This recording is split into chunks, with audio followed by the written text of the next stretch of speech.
अमेरिकी अदालत ने ट्रंप को बड़ा झटका दिया है।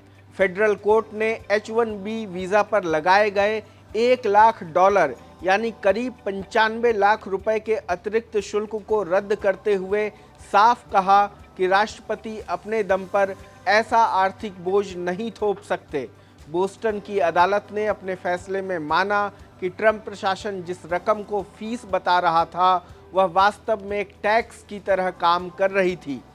अमेरिकी संविधान के मुताबिक नया टैक्स लगाने का अधिकार राष्ट्रपति के पास नहीं बल्कि कांग्रेस के पास होता है। कांग्रेस यानी अमेरिकी संसद। अदालत ने इस आधार पर ट्रंप की नीति को अवैध करार दे दिया।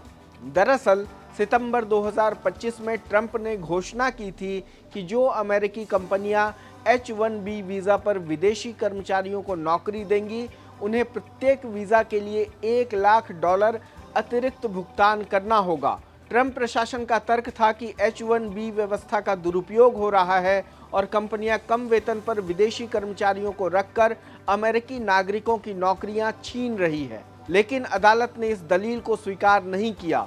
कोर्ट ने स्पष्ट किया कि इमिग्रेशन नियंत्रण के नाम पर राष्ट्रपति कर लगाने यानी टैक्स लगाने जैसी शक्तियों का इस्तेमाल नहीं कर सकते। यदि सरकार ऐसा कोई आर्थिक बोझ लगाना चाहती है तो उसे कांग्रेस की मंजूरी लेनी होगी। कांग्रेस यानी अमेरिकी संसद। कोर्ट ने ट्रंप प्रशासन की उस दलील को भी खारिज कर दिया जिसमें कहा गया था कि H-1B सिस्टम का दुरुपयोग रोकने और विदेशी कर्मचारियों की एंट्री सीमित करने के लिए यह शुल्क लगाया गया था। प्रशासन का तर्क था कि इमिग्रेशन कानून राष्ट्रपति को राष्ट्रीय हित में विदेशी नागरिकों के प्रवेश पर प्रतिबंध लगाने की शक्ति देता है। लेकिन जज सोरोकिन ने कहा कि किसी व्यक्ति के प्रवेश को सीमित करना और उस पर आर्थिक कर लगाना दो अलग अलग बातें हैं।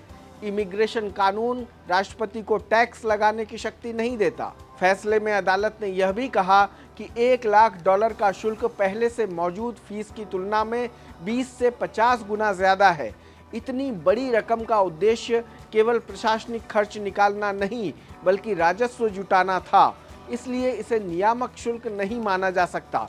जज ने लिखा कि अदालत पाती है कि यह नीति कांग्रेस की अनुमति के बिना H-1B याचिकाओं पर टैक्स लगाती है। इस फैसले का सबसे बड़ा फायदा किसे होगा? इस फैसले का सबसे बड़ा फायदा भारतीय पेशेवरों को मिलने वाला है। H-1B वीजा का सबसे ज्यादा इस्तेमाल भारतीय IT engineer, software developer, data scientist और टेक्नोलॉजी विशेषज्ञ करते हैं। $1 लाख की अतिरिक्त फीस लागू रहने पर कंपनियों के लिए विदेशी कर्मचारियों को नियुक्त करना बेहद महंगा हो जाता, जिसका सीधा असर भारतीय प्रतिभाओं पर पड़ता। कोर्ट के फैसले के बाद अब अमेरिकी कंपनियों पर यह अतिरिक्त बोझ नहीं रहेगा।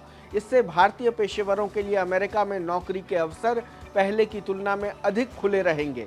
भारतीय IT कंपनियों और अमेरिकी टेक कंपनियों को भी राहत मिलेगी क्योंकि उन्हें H-1B कर्मचारियों की भर्ती के लिए करोड़ों रुपए का अतिरिक्त खर्च नहीं उठाना पड़ेगा। ट्रंप प्रशासन खुद अदालत में यह स्वीकार कर चुका है कि फीस बढ़ने के बाद H-1B आवेदनों में भारी गिरावट आई थी। वित्त वर्ष 2027 के लिए रजिस्ट्रेशन लगभग 38.5% घट गए थे।